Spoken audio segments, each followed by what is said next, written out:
नमस्कार दोस्तों, स्वागत है आप सभी के एक बार फिर से चौथी स्टडी पॉइंट में।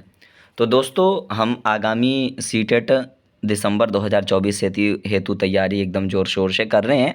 तो इसमें आज हम कक्षा 6 हिस्ट्री सेकंड लास्ट चैप्टर लेकर के आए हैं आपके सामने। चैप्टर 10 नए साम्राज्य और राज्य। दोस्तों आपको पता है कि ये वही नोट्स से मैं पढ़ाता हूँ जिन नोट्स को मैंने खुद अपनी तैयारी के दौरान बनाया था और 120 अंक मैंने प्राप्त किए थे।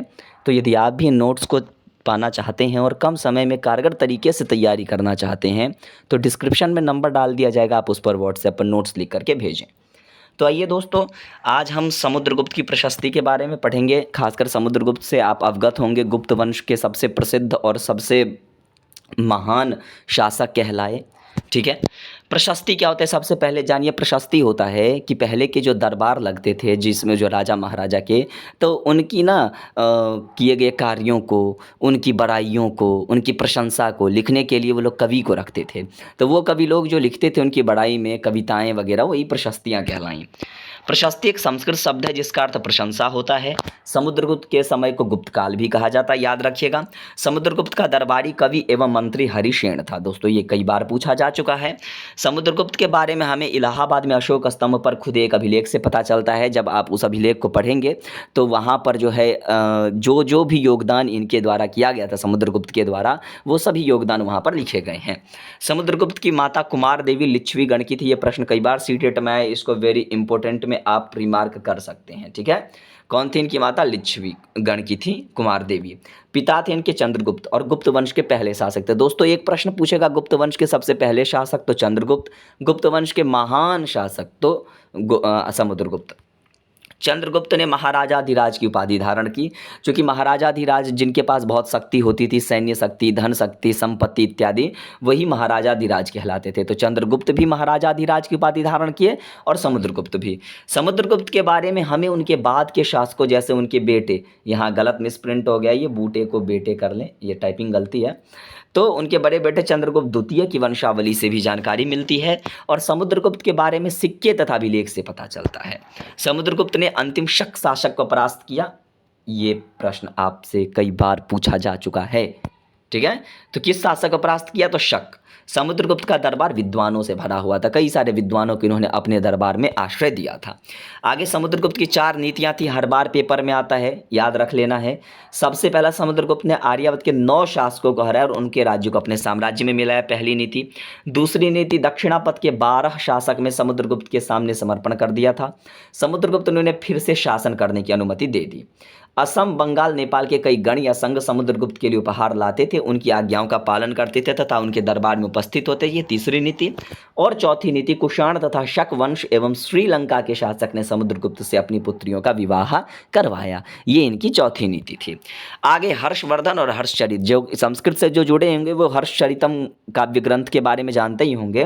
तो हर्षवर्धन ने ही लिखी है हर्षचरित। अब राजा हर्षवर्धन करीब 1400 साल पहले शासन किया करते थे। ये जो है दरबारी कवि बाण भट्ट, इनके दरबारी कवि कौन थे हर्षवर्धन के? तो बाण भट्ट। और बाण भट्ट ने ही संस्कृत में हर्षचरित की जीवनी जो है वो हर्षचरितम लिखी है। तो ये प्रश्न कई बार आया, हर्षचरितम के लेखक कौन है? तो बाण भट्ट हैं। बाण भट्ट किस शासक के दरबार में रहते थे? तो हर्षवर्धन के।